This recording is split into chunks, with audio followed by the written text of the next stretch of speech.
is more serious than we can take it.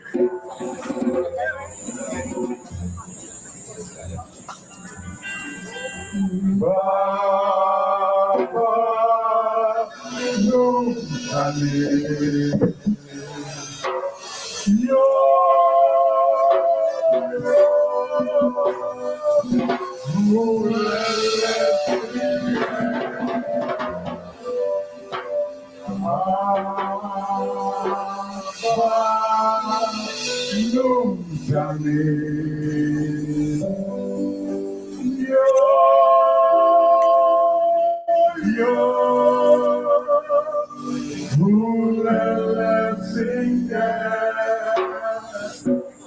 Sangina, Sangina, Sangina, Yoruba, Sangina, Sangina, Sangina, Yoruba.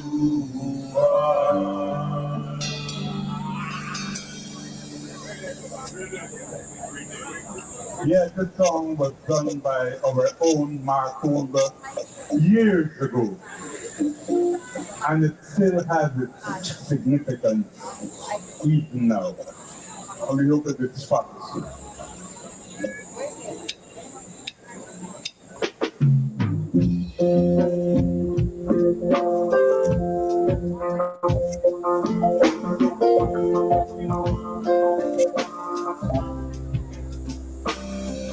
In life, there's an easy day. Don't be broken hearted,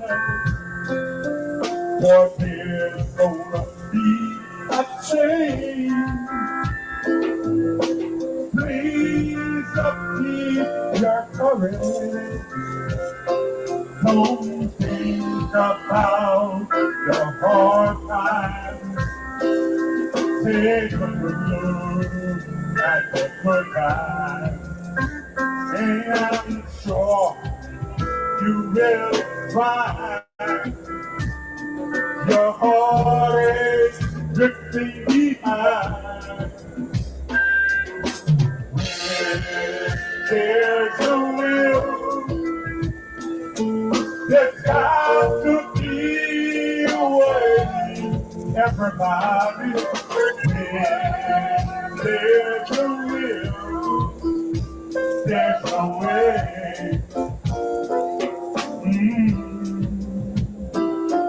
In life, there must be problems, suffering, and confusion. But giving up wouldn't solve them. We gotta find a solution, but don't think about the hard times.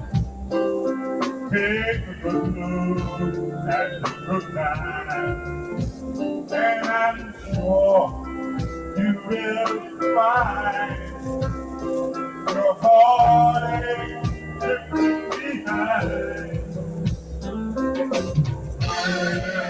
There's a will, there's got to be a way. Sing it, children.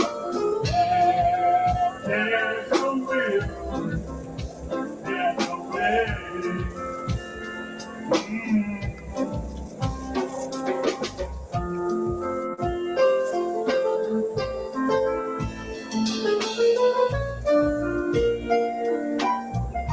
I recently covered this song.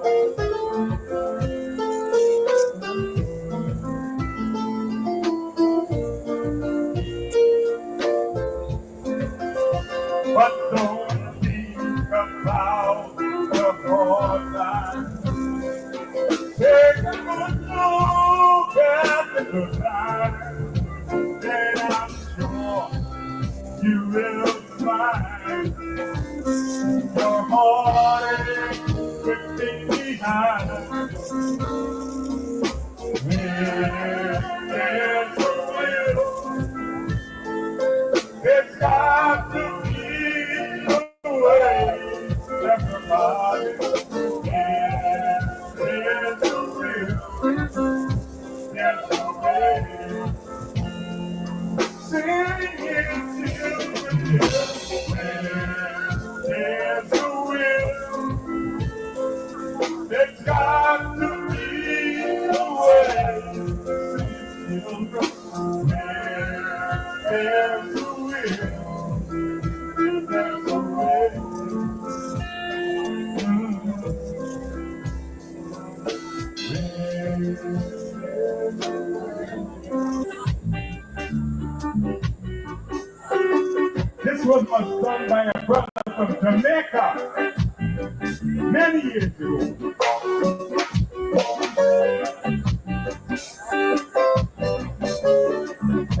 Let's not quarrel, let's not fight, let's get together, we all can unite.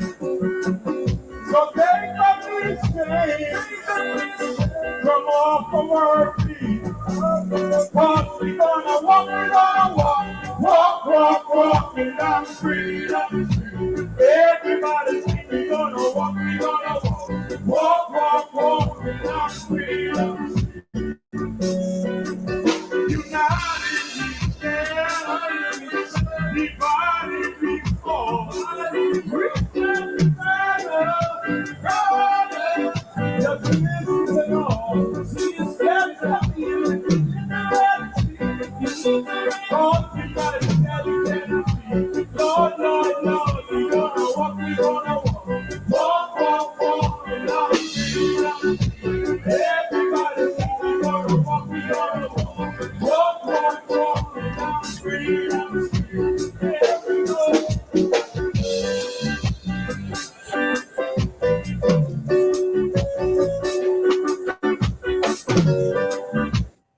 Okay, remember the deal. 4 lines from Verizon, $25 each. And iPhone 16. It is on in. Hi, we're here for the unlimited plan, 25.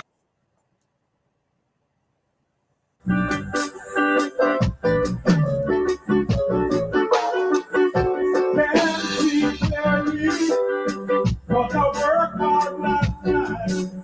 Must be a vision, but there's no change inside. Must be a vision, where we all can be. All this is freedom street, where we all can be. Lord, Lord, Lord, we gonna walk, and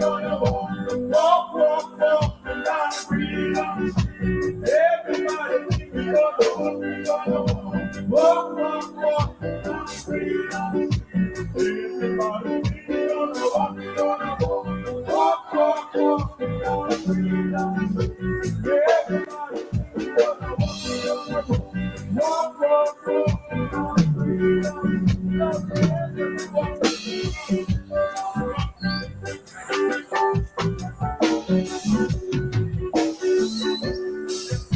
Yeah.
our own Yoruba singers,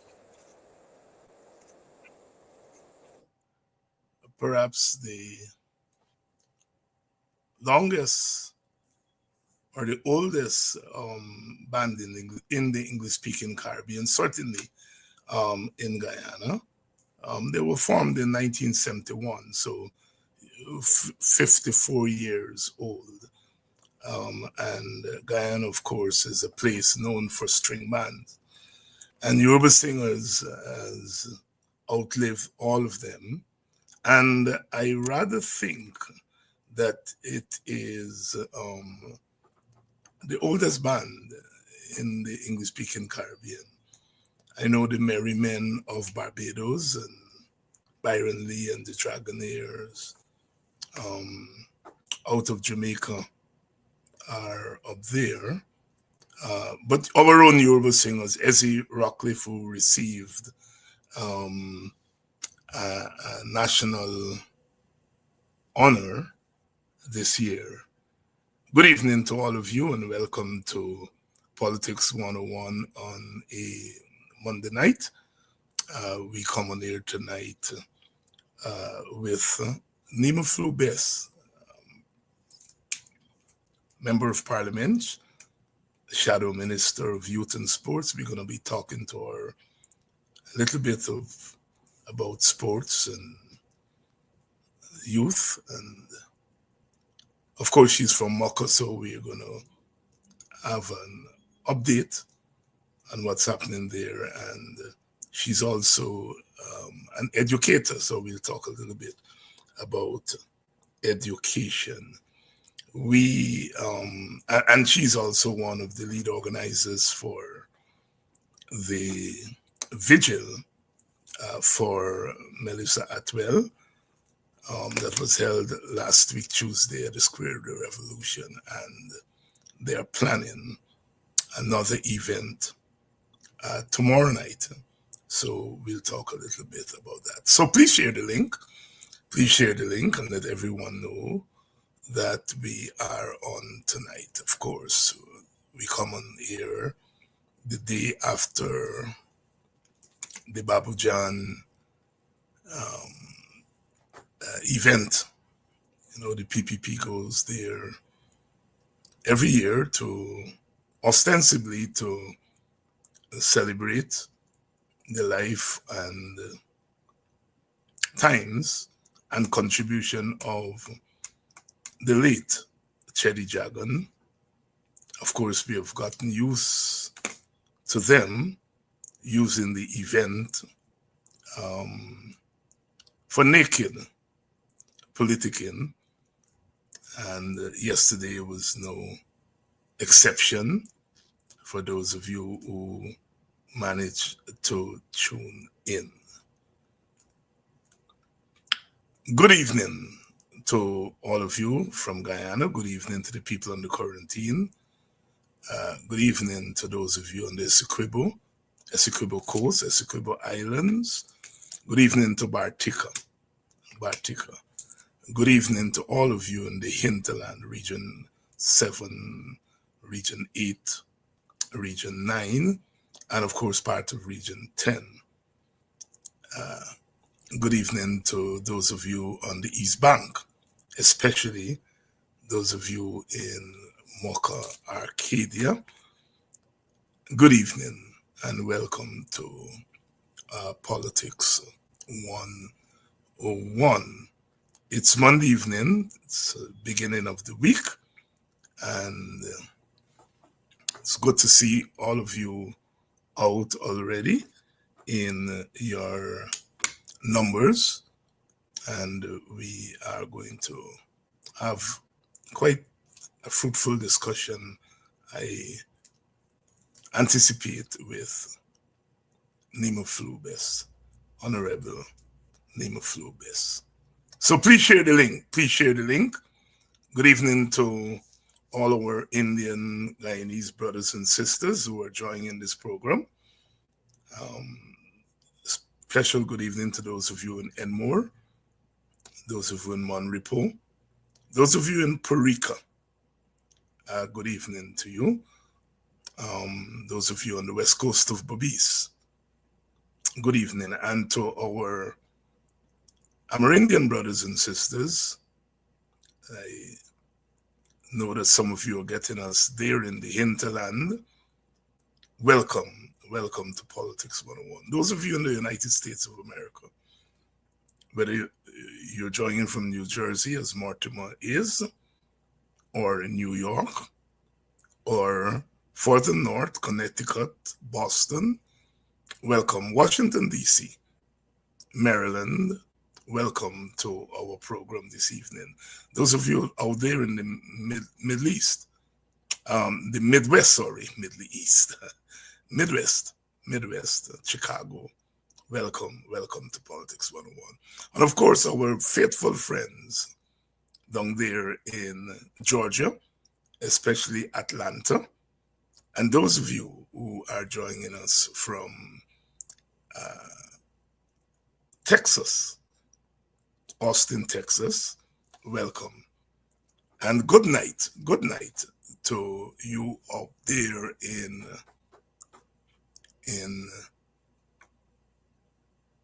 the United Kingdom.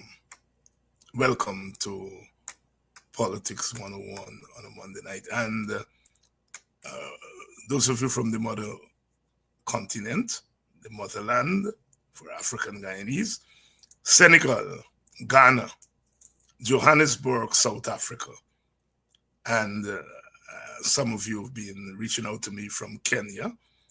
In my days as a schoolboy, we say Kenya. Welcome, welcome, welcome. I noticed some people here from Delaware. Welcome to Politics 101.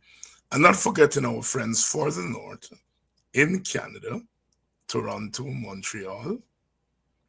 Welcome to Politics 101. Let's begin the discussion that we bring in. Good evening, Sister Nima. Good evening, Dr. Hines. Good evening, viewers. You've been missing in action, but better late than never. Boy. let's start with what's happening there in Mocha. A few weeks ago, the court handed down its ruling, which was not favorable to the people at Mocha who had their homes demolished by the government. Quite lawless and obscene event, and you were there in the thick of things. Give us a sense of where people are. The land is there, it's not being used. We understand that they are aiming to give the land to their friends, their family, and their favorites. And tell us what has happened to the residents there who are living there. Where are they now? All right. Thank you again, Dr. Hines. First, let me start by saying thanks to everyone who continues to support the residents of Caneview, be it in cash, be it in their time, be it in their encouraging words. When people are in a struggle, it is always important to remind them that they have people to support them. I know about the ruling of the court recently, which is not in their favor, but we still believe that justice will come for the residents of Caneview. It was disappointing, of course, because we didn't see publicly the previous hearings from that case, actually. Nothing was publicized until the day that they had the actual ruling. I don't know if you recall that, Dr. Hines. Nothing was publicized before the ruling, and it was quite strange for us that only on the ruling you had a public display or information given on that case. And so when the ruling came, even though it's disappointing, I can tell you that we will continue, the people will continue to stand up for their rights. They have not asked for anything that they didn't deserve. They didn't deserve. It is unfair, and I will continue to say this repeatedly, to ask someone to demolish their livelihoods. How can you compensate someone if you don't place them in the right place to continue their businesses? We know that those people were business people. We are aware that the government wanted them to sell out their cattle and whatever else they had and take a land where they cannot continue to do business but to be employed by someone else. And that is totally unfair. And we've seen the actions of the government and what they did. And we recognize that the court system really, with what we're seeing, gives people a little hope as to what can happen. So for the residents, they will continue to do what they have to do, continue to stand up. They will continue to speak out. And I know that justice will be served. Justice will be served. The PPP could feel that, oh, they have everything in the favor. But I know what I know. Justice will be served. So let's continue to pray for the people. Let's continue to support them. They continue in their struggles daily. Thankfully, they're still able to earn. They have the cattle that they're able to still make the little money, and Mark still have his pigs and so forth. It may not be on the large scale that they would have enjoyed previously, but they're still doing what they can do. Those who normally do the cooking still do their cooking, but again, they don't have the convenience of their own home. And we're trusting that eventually they will all have their own homes and continue their businesses. And of course, they have remained in the Mocha Arcadia area. Yes, they remain in the area. The children are still at school and they continue to thrive each and every day. We know it's not easy to be displaced from your place of comfort, from something that you have toiled for over 20 years building, putting together, and then to see a machine come to remove it. We also continue to monitor the activities at the land because nobody is going there other than the people of Moko. Those are the rightful people that should occupy that land. And of course, the government at the time of the court ruling said that it was willing to work with those whose homes were demolished to work out some kind of arrangement. Has that materialized? No, Dr. Hines, it would be nice, if the government can bring to the public what they intend to give these people. Remember, they said they're willing to work on something, right? So I would challenge them. Do your work out, bring it to the public, and let's see if these people will be compensated for the things you've destroyed. Look at Chevron business almost to the ground. She still got to be paying installment for things that she didn't break up, but the government broke up. So I will challenge them. Let them bring to the forefront the compensation that they intend, as they said, to bring and give to these people. Obviously, they can't be giving them the same thing that they intended to give them, a piece of land and no opportunity to continue their businesses. So if they're really serious about that, let them come. Just like how they put the rule in public, they should bring that to the public too. They should bring that to the public too. Yes. Sister Nima Flue Bess, who's a member of parliament. Nima, it's been almost 5 years since you've been in parliament. You are there for the first time. You are there under pretty terrible circumstances because the last 5 years have seen a reign of terror by the government. Talk to us about your experience in parliament. How has it been able to strengthen you politically and otherwise? As a teacher, I've learned that when you started with a particular method and it doesn't work to help your students to understand whatever concept you want to give them, you try another method and another method. That is how I operate in the parliament. You recognize that you have challenges from the way the speaker will handle things. It's amazing that you read something and then you see a different thing um, in being interpreted in the parliament, and so it hinders your work. As a child growing up, I always admire, persons speaking in parliament. You'd hear these things, the speeches over the radio at the time, and all of that. You listen to these voices coming and the points that they raise. And I said, an opportunity to be in parliament will help me to represent our people, bring the issues to the forefront. But when you can sit down, pen a question in the parliament, and you take 3 to 4 months to get an answer on a particular issue, and by the time the issue is addressed, the answers given are very vague, very short, makes no sense at times. It makes it difficult for the people to understand, the challenges um, that you're facing, that they would ask you to address something, and then it takes 3 to 4 months before you actually get a written response. And sometimes the written response, most times, the written response that they would give you makes absolutely no sense. And so I have found different ways and means of engaging our people. For example, the famous corruption that goes on with these contracts.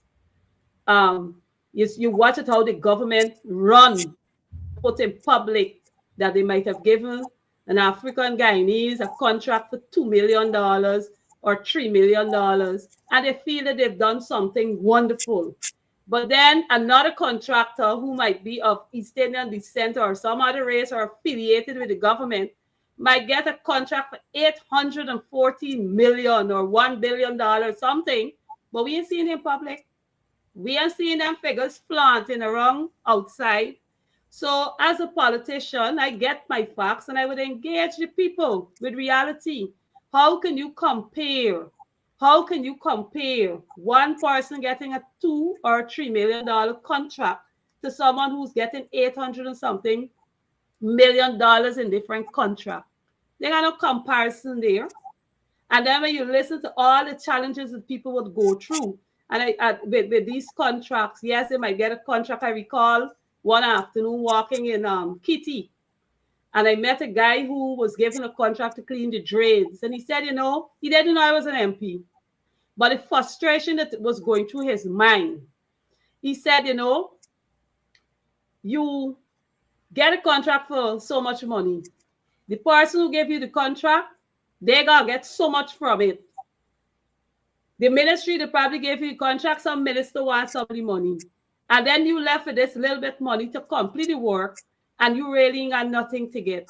He said, how it could be fair? And I can tell you that's just someone I just walking down the street and end up butting into. And so all of that drives my passion to fight for our people.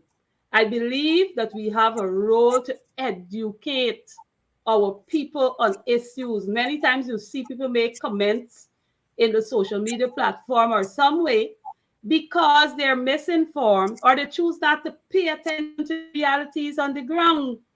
And so even though Parliament's time is your work, when you're supposed to be able to represent the people and the interests of the people, I've learned through my questioning, I can get answers.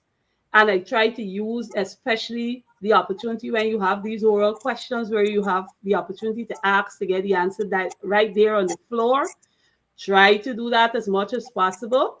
Also, through my program, I educate people as I go through. And one of the things I've learned as a politician, research is very, very important. Being up to date with facts is critical if you're going to actually represent the people. So when you can go and talk about a road, like in my village and many other communities, you see it at Kurukuru on the highway. The people had a road existing previously. It may not have been in good condition, but it used to fit 2 vehicles comfortably on it. Now you see that the government send out contracts to do these roads, but they make them a one-track road. Only one vehicle could pass at a time on the road. I don't know if that is development. When you're putting people in a position now that they can't even, 2 vehicles cannot pass comfortably on the road, but one vehicle. And then we have the whole issue. The type of road construction taking place is quite amazing. You might pass in an area today recognize that they dig up something, throw down some BRC, get a mixer, mix up and throw all the stuff, the mix on the road and road finish. You'll see no proper preparation done to ensure that the people have a good road. Now, things like that, I would say to residents. First of all, you're supposed to have the bill of quantities. Many of the communities controlled by the coalition, they're not giving them bill of quantities. But if you go to a PPP area, they could show you a bill of quantity for a project in the community. And so I would say to residents, you have a responsibility. We all have a responsibility. A road is being done in your area. You should have access to the bill of quantity. You should know where's the size of the road you're getting, what is expected. And if residents are aware, they can help to monitor the type of work they're getting. So I'm calling on viewers tonight. We all have a role to play. We all have a role to play in this fight, and let us continue to do it. And we will continue to do our part in educating, in asking questions, in reaching out to people so that we can have the necessary information to represent you. And that is what I continue to do with the opportunity given to serve the people of Guyana through the parliament. Sister Nima Flue Bess, Member of Parliament, representing the coalition in the National Assembly here tonight. Nima, it's been rough for women parliamentarians these last 5 years. The number of incidents, obscene incidents, attacks that were directed at women, Natasha Singh Lewis was the object of abuse, Tabitha Sarabo, Holly, I think Sister Joretta from the AFC, and I am sure I am missing others because I've been told about a litany of attacks on women by some of the male members of parliament from the PPP. Talk us through that kind of experience when you were going into parliament. Did you expect that kind of hostile environment for a woman in 2020, in the 2000s? No, Dr. Hines, that is the last thing I expected. I always recall, I tell my students in my classes, the most vulgar environment I've ever worked in, or the most distasteful environment I've ever worked in, is the Parliament of Guyana. I say that publicly anywhere I go. When you can sit in the Parliament and hear people making reference to Big Pan, tea, and all these foolishness, it tells you the kind of people that you have sitting there who's supposed to be people representing this nation. Abuse to women is something that is, but I must say, common or comfortable for ministers of the PPPC government. But I have a different position, and I will maintain it. The day any one of them step out of line with me, I will use all my skills to show them what a sports teacher can do and fix the business in the parliament. So they better not take God out of their thoughts to get disrespectful to me. And I say it every day without fear or favor.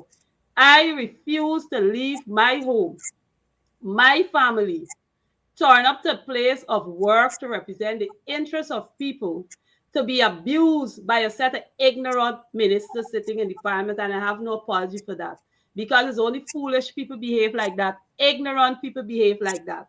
They have one minister, he don't shut him out whole day. He just carry on from the beginning to the ending of the parliamentary sitting. He has something to say.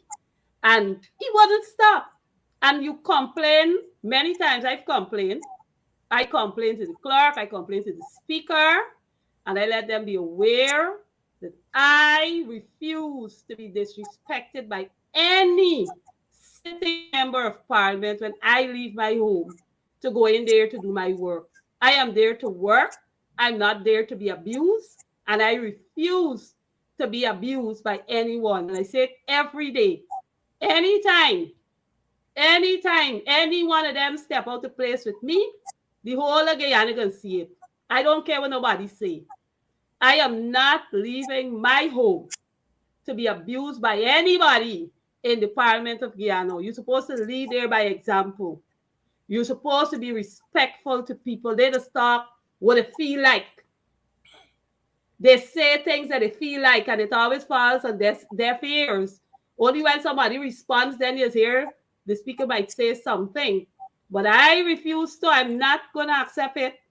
I refuse to, at any time, to have any encounter in that parliament and being disrespected by any one of them sitting ministers over there. I'm very serious about it.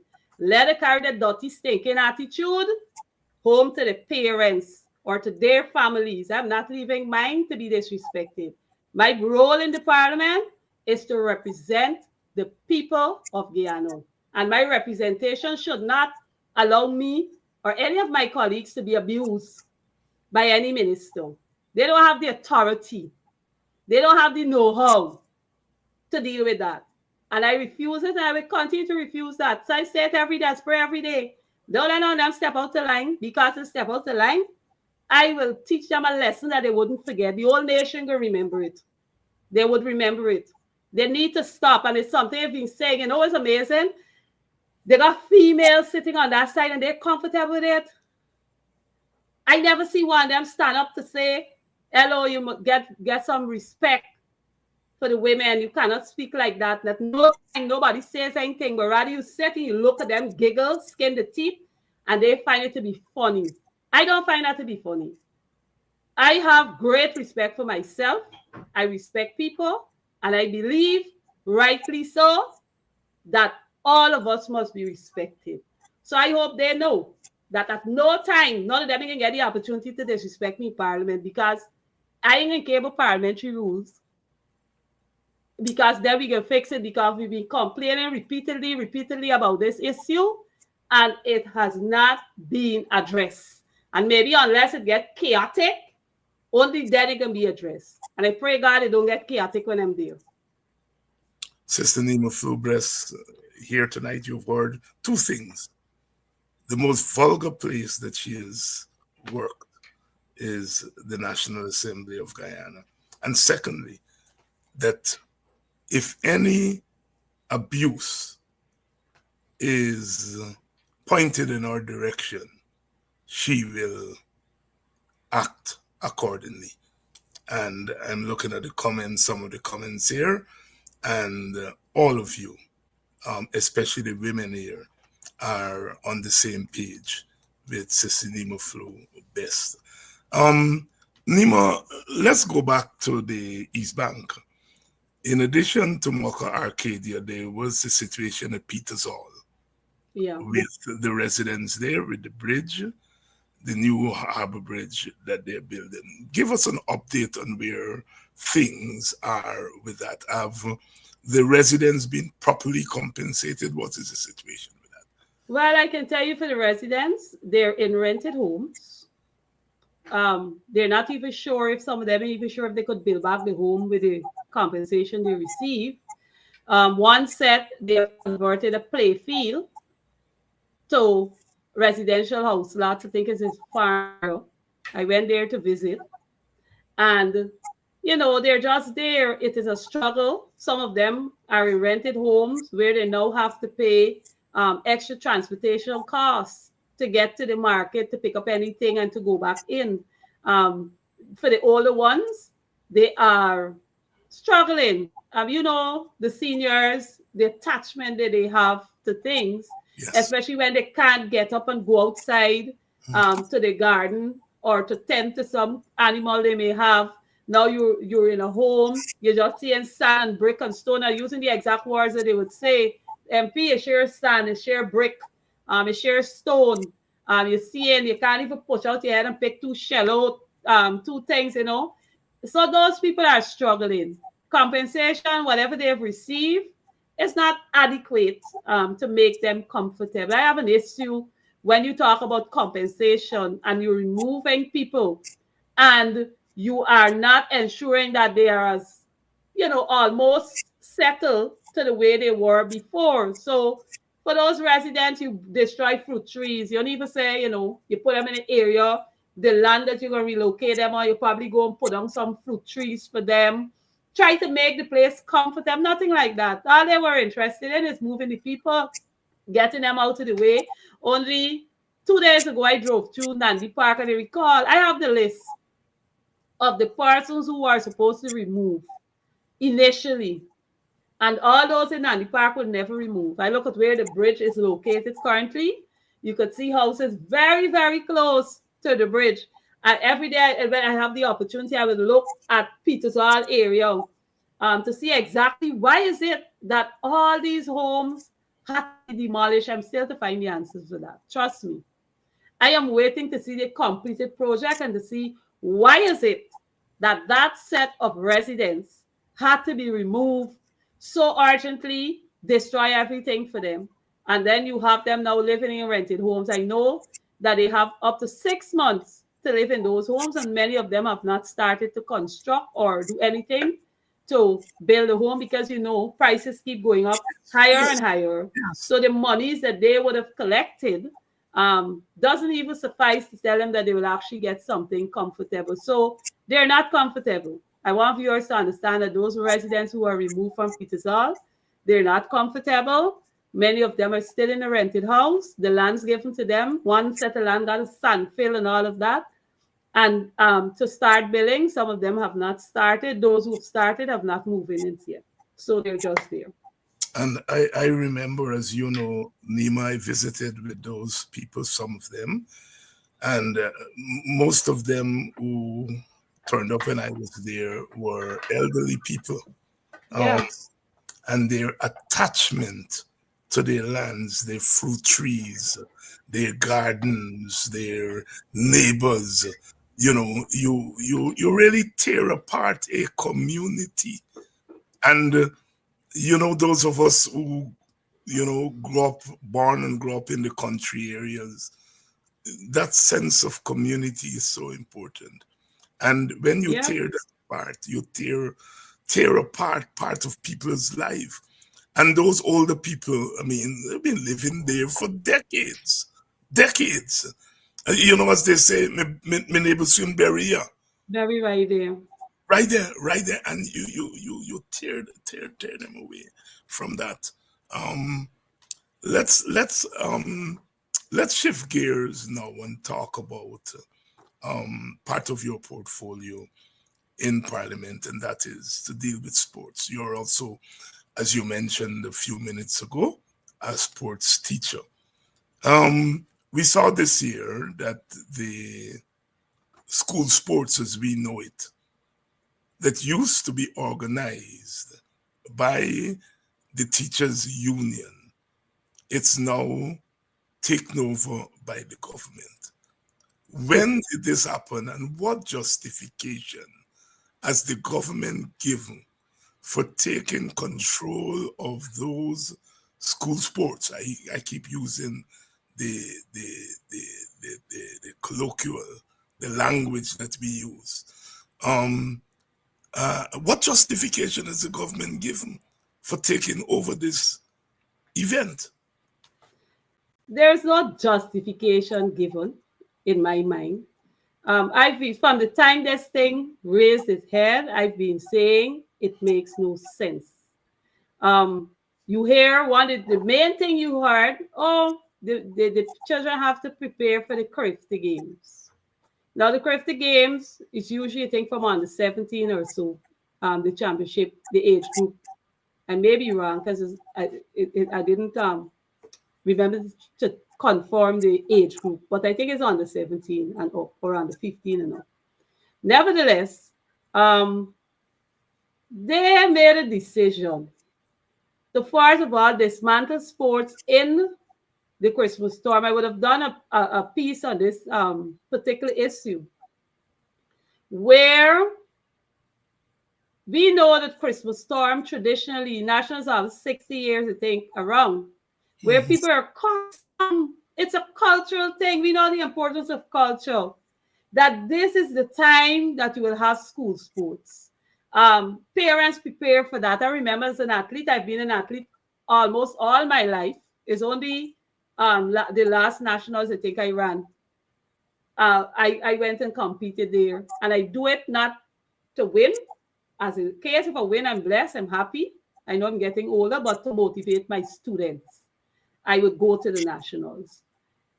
They took a decision to move this nationals to this term. Let's talk about this term. Yes. In January to April, we have matrimony competition.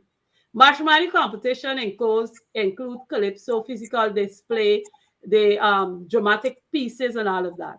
Most times, you would find that children who are involved in track and field will be the ones involved in matrimony, be it dance, be it physical display. Those are the children who would do it. Um, Two, we have CXC exams, which is done in the Caribbean. Mm-hmm. Children begin with Spanish orals. If they're doing home economics, they have to do their cooking, their practicals. If they have to dress up the place and so forth for home management, all of that is done in this term. Now, as a parent, my child is writing CXC. My child is an athlete. My child takes part in matrimony competition. Now, if the child did the running or the competition in September term, it means that the child have more time to prepare for the exams. And if they have the desire of going to the Carifta game, rightly like over the weekend, the AAG had the Carifta trials where the athletes went to compete for a position on that team. They have to make a specific time, they have to make up a specific distance in their throw. So the government logics of removing the sports from September to this term makes no sense. They talk about all over the world where this is being done at this specific time. All these things I hear, by the way, and I smile. But what they did not tell people is that all over the world, people make proper plans for that to happen. We know also our country local exam for the grade 6 exams is done this term too. So you will have children from primary school who will be competing in nationals, preparing for grade 6 exam. You're telling them now, parents got to choose, either you have a full academics Mm-hmm. or you allow them to take part in the MASH competition, which water down the matrimony celebration as we see because of all the foolishness that they continue to do. Or if they're interested in the sports, they could go and compete then. That's all they're doing. And so you're killing the culture of the country. You're killing it. Then I heard that because Carifta Games doesn't cater for the ages in the primary school, there is no primary school championship. Yes. I Yes. have students who, and one of the things I want viewers to know, I'm very much into sports. I go to the primary school sports in my district. Stella Maris is next door to my school. Once I know when it's Stella Maris sports, you ask the children who go to Stella Maris. Once I'm invited, I go MP, go and be the MC of the sports, and I would hype up the sports and got the children running and all of that. They remove all the excitement. There were children who were prepared for these championships and were told there will be none. I am calling the government to get it right. Sports going back September 2. We should not support this foolishness. The AAG is responsible for the Carifta trials. Let the AAG do the work. Sports in school is very, very important because it's not only about the running, it's the relationships that are formed. I've been to national from primary school, from grade 3 when I got now, all through to fifth form. I've been to nationals every year that they had nationals. And because of that, I was privileged to see my country. When they go out to Tongue, I'm there, Albion. They go up to Region 2, I'm there. And everywhere you go, you form friendships, you meet people, you get to understand diversity, you get to enjoy culture. For years since they come, they're throwing everything at Lenora. We don't really want to go Lenora every year. Get the stadiums completed. Linden, I remember going to Linden for nationals at the Mackenzie ground. And all these things, the relationships that are built, people get to learn about their country, social studies, because you're moving around. You're getting to meet people from the different region. You look up the thing one way over the for now. You don't have it at one location every year. You're moving the nationals. And now You stop in the championship to put it to one thing. We don't want that. It has to be changed. And again, it comes to people speaking out. Parents should have been protesting because it's not one person got to speak. The parents should have come out and protest, and I hope they come out and protest against it. Nationals, our school sports must return to the first term. If they don't want that, let them shift around the exam, the local exam, and wherever they can move money and fix it to do that. And I'm saying let it return to the first term. It is better, you know how difficult it is for teachers to prepare athletes for championship and still got to mark CXC, SBAs. We don't have people marking SBAs for us. We don't get paid for that. We got SBAs to mark. You got to integrate to CXC. CXC don't have time for local activities. So why is it that we're putting pressure? And then added to that, teachers who were normally there to guide their students are not present. I wasn't present for my students, but I had to leave what I was doing because they were uncomfortable to go and make sure that they're comfortable. So those are the things that you have to deal with. And Guyanese, come on, our people need to get up. That is an issue that not only affects us, but it's affecting our generations. We need to get up and speak about these things. People quietly, oh, the change action. No, we have to come out and speak up against it. It is unacceptable. And for the children, it's activities. You know that September term, oh, I love sports. I got the opportunity to participate in sports. The second term, we got MASH. I get the opportunity to take part in the MASH activities. We know the third term is independence, and it's got independence activities that schools would have. So you know that throughout the year, your child is involved in some form of social activity outside of the academics, outside the book. They're out there doing something, and we need to have that fixed. The education system needs to be fixed. It's simple. They're going out to place. Let the AAG deals with these things. I recall under the AAG, you got the corrective trials. In May, they used to got World Athletics Day competition. So athletes have an opportunity there also to compete. And they will have different small things happening in between. Why the school system not staying where they should stay? 3 term, let the first term continue to be sports term. And also, Dr. Hines and viewers, this first term is normally be the longest term. Yeah. Yeah. So you could spread out the sport. You have into schools, you have into house, into schools, then you have into zones, and then you bring people together. It is better that way. I don't agree with the system. I do not agree with it because we're not prepared for it. If you want a system, adjustments have to be made. I wouldn't advise any child who's writing exam to leave their exam to go and run those sports for 1 or 2 people to look good. It makes no sense. And then when I visited the competition, I look at some of the videos, I'm very upset. We have trained officials in this sports because I've been a PE teacher for more than 20 years. Trained officials that could conduct the sports. I've seen people who are not trained officials running the sports. When I went over the ref, I am sure that I recorded some of it.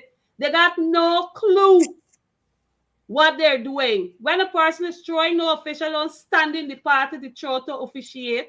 I have a video where the official standing in the path of a throw, and when the child released the implement, he jumping all over the place and then asking the child where the implement lands. I mean, to see such foolishness, it's sickening. It's really sickening. And I want Guyanese people to come out and start speaking up on these issues. We can't sit down. Sister Nima Flue Bess, Member of Parliament, Mocha Arcadia resident. She's here tonight speaking on a number of issues. Nima, before we go off the school, you are a teacher.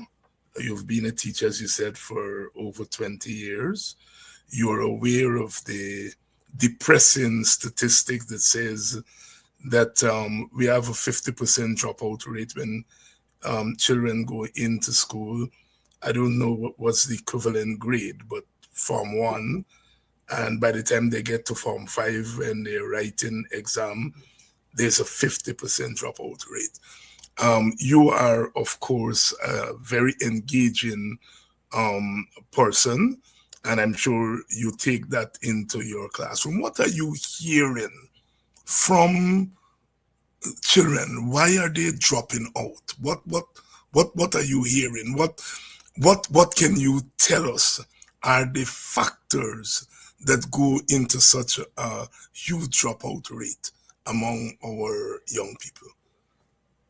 One of the key things that affects school dropout is the lack of access to proper resources for these children.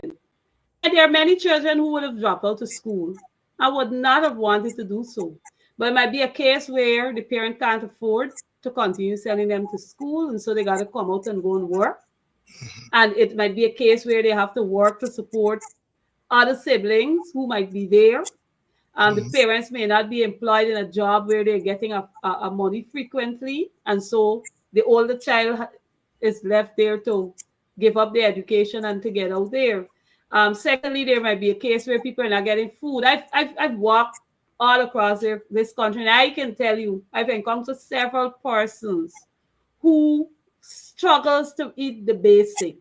That's why one of the things I had started and not able to continue at this time is I used to do a mid month relief package, where I would give a gallon of rice, some milk, some oil, and as I travel, people like those who are doing the security guards and they got to wait long to get money to feed the family, it was beneficial to them. You might then come to somebody who's a sweeper cleaner and they're really getting much money to provide for the family. So you're able to give that assistance. And it is basically people are not their basic needs are not being met. And a lot of these children end up out there. And not only dropping out, but the influence, some of them might be badly influenced and end up out of school. But what is it that the government really doing? They tell you Yes. about, oh, we're giving cash grants. I know cases where cash grant is given and the child get a good licking because they know that if the grandmother collect the money, they can benefit from it. And so they allow the grandmother to collect the money and the father beat them up. And so because the father felt that he's supposed to get the money, not the grandmother. And so as much as they talk about this cash grant that they're giving out, yes, it's good. But are the children actually benefiting from it? And then it's a one-off thing. So where's the support system? A child coming to school without a breakfast should be able to get a proper breakfast. Not them highly baked and them hard potato stew and them thing what they say they're making. We supposed to got nutritionists around this country. They got the health centers who could give proper advice as to what you can give for a breakfast, a nutritious breakfast. That is what we want to see. There might be a case where a child cannot afford to pay the passage and the David B, the 5B program that Granger had, the bus. You don't have a passage, but you're sure that you got a bus a child could go in. I remember, and I can reflect on my own life. We had the dollar bus, the square bus, Yeah. and we used to pack up at the front. We know that the bus coming at 6:30. See you running down the street because you want to get the bus because it's $1. And your parents are ensuring that you're ready. Where are the buses for our children? Where are the bicycles for our children who a bicycle can make so much of a difference for a child who might drop out of school because they cannot afford to pay the transportation every day. Where are the boats for our children who may not be able to have access to get out to school often? So those are things that they need to pay attention to. Where exactly is the support system for our children? When you see people lack vision, that's what you end up with.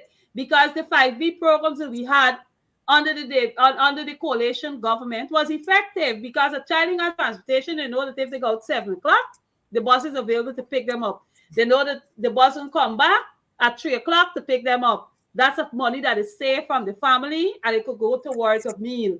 Or you have the breakfast program, which should be across all the schools, primary, secondary, and nursery, where you have meals available for people who cannot get a proper meal at home. You have children who would drop to sleep and they don't have enough to eat, or they didn't have anything to eat. But these are the programs that are necessary. And any right thinking government would want to ensure that those things are in place so that we would exactly carry down the dropout rates in school. But we're not seeing that. We're just hearing huff and bluff. Nima, you of course, you yourself are engaged in higher education, um, uh, upgrading your skill sets and so forth. And recently we heard the disaster surrounding Mm-hmm. the goal scholarship, where at least two universities have said that they were never contacted, um, and we rather suspect that there may be more. Are you surprised at that confusion, that scam that is passing for the gold scholarship? You know, Dr. Hines, it's very sad to know that people sacrifice months, probably a year, studying and then recognize that it is not valuable. Yeah. Those people should sue the government. Hmm. They should. You know, the sacrifice you go through to study, to read, to do your research, to do your paper, and these people know that it is not genuine and did absolutely nothing to stop it. Several questions have been submitted in Parliament on the Gold Scholarship, and you have these answers that were given. I say to people, and I'm going to say it loudly, I've advised young people, you do your first degree, so go to university again. Supposed to be free education, right? Let them get a scholarship there because you guarantee that when you finish, that certificate is valuable. I dread to think about the people who already completed things, probably get a paper that is supposed to be the graduation certificate and it ain't valuable. It is not valuable. That's another issue you have to deal with. I say to people, if you're studying online, I might sound very rash. We know that the government is fake when it comes to these things. If you want to study online, register yourself and try and pay. Because the government, we know the PPP government, they have not been genuine. They don't value education. That's why they do what they do. Because to put people through this all stress intellectually, mentally, you sacrifice the time and then to hear that it's an entire fake program. I don't know why they had to get a third party and all these things. So many questions keep coming up. All them students should sue the government. That's what they should do. I think they should file a lawsuit against the government and let the government compensate them for the year, the time that they've wasted, and then they're out there. That's what they should do. File a lawsuit against the government because they don't value education. If they value education, they would not have done that. That's my position on that. Nima Flue Bess here, saying that action should be taken by those affected by the gold scholarship scam. A government, according to Nima, that does not value education.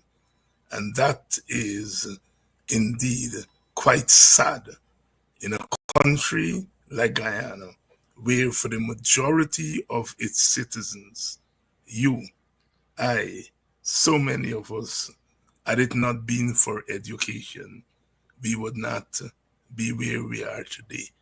And to see that we have a government that does not put the kind of store on education, it's really something that we ought to hang our heads in shame over. Nima, I understand that you were very instrumental in the organization of the vigil in solidarity with Melissa Atwell. The vigil, of course, took place last Tuesday at the Square of the Revolution, and I understand that there is a repeat. Another vigil is going to be held tomorrow evening. Talk us through um, what went through your head as you join with your other two colleagues in putting that vigil through. And I'm asking that question against the backdrop that the political opposition of which you are a part and I am part has been quite hesitant about street activities, given the experiences in the past of government infiltration, of public protests, um, directing violence against Indian Guyanese and then blaming it on protesters. Given all of that, what drove you and your colleagues to take that bold step to say we are going out into the public on this issue? Talk to us. Dr. Hines, when I saw the Melissa Hartwell case and I started paying attention to what was happening, my mind went straight back to what we've learned about slavery and how our ancestors were not able to express themselves. And we should not allow ourselves to be placed in that position again. We have seen all the actions of this PPPC government is to muzzle people. And they muzzle people in different ways. You want to protest, or you got to get permission. We've had an ongoing protest and continues tomorrow morning for the clean voters list and biometric. That's one way of speaking out. It is critical. It is critical for our generations to come and for the things to happen in this country. We can't sit down and wait because we see what this government is about. We have seen how they've muzzled the African groups like IPADG, removing the funding for IPADG to muzzle them because we know the activity that IPADG started was to have those village markets, help to build the village economy, help to train our people. That's how I see it. That's how I view it, my thinking. So they removed the funding. Then they engage in this wicked PPPC government, engage in the activities of the Afro-Guyanese community, Emancipation Day, our celebration day, finding something else to plan. Hey, I call them Guyanese wake up. And Melissa Atwell speaking facts, and they want to find a way to muzzle her. We should not accept that. And so that has been my driving force. And as I think about that, and we think about it, myself and my comrades, the best place to start is at the square of the revolution. And we have started. And we will continue to make our voices heard. I've said it. You've been marginalized. You've lost your job. Not because I didn't doing it, but because a wicked government feel that you don't deserve to be in that position. You've been moved from one position to work under somebody that don't even know to do the job, but you got a low position, they're getting the higher pay, you're doing the bulk work. These are issues that are there. People are muzzled, they're working in institutions, told they cannot speak or make comment on social media because of this wicked, stinking government. We got to speak out against them and calling on all Guyanese. Y'all get up and let's full the square the revolution tomorrow evening from 5 o'clock. Let us come out in our numbers and be on the square of the revolution. When you look at Coffee statue, he wasn't quiet. If he was quiet, he wouldn't have a statue there. We got to stand up. We got to speak out. And more importantly, to women, with all the attacks of women in the parliament that we see, and they feel that they could silence us. Now you're attacking a woman who's been standing up as an activist, speaking the facts, and you feel that you're going to use whatever mechanism you can use to muzzle people. Guyanese need to wake up. It is muzzling of the people, taking away your freedom to speak And we should not allow any government, and more so this PPPC government, to remove that freedom. Our ancestors, they lost their lives on such issues. And so we must stand up and speak out. So I'm calling again. All Guyanese, you street and do, you went to something and they gave you a problem, you were on the social list to get support and they remove you for whatever reason, and all these things, all of those issues, you all come out and raise your voice. Victory is sure. Come out. Victory is sure. Come out, raise your voice, bring out your noise, make instrument, and let's do what we have to do. I know that victory is sure. PPP only showing off the self. I know why they're showing off the self, because people allow them to. People allow them to. People feel they could talk you, holler on you, carry on. No, no, no, no, no, no, no, no, no. Our ancestors went through all the struggles, and we shouldn't allow the freedom that they fought for to be removed by us. We are signed on to so many conventions, and when you see the actions of this government, it's like they don't even know read the conventions. So I'm calling on all and sundry. You can't make tomorrow evening. We got the protest at 12 o'clock tomorrow at GCOM. It is speaking out. We need a clean voters list with biometrics for election. Come out there. You can't make the 12 o'clock protest, but you could come out 5 o'clock. You come out 5 o'clock on the square of the revolution. Let's stand united.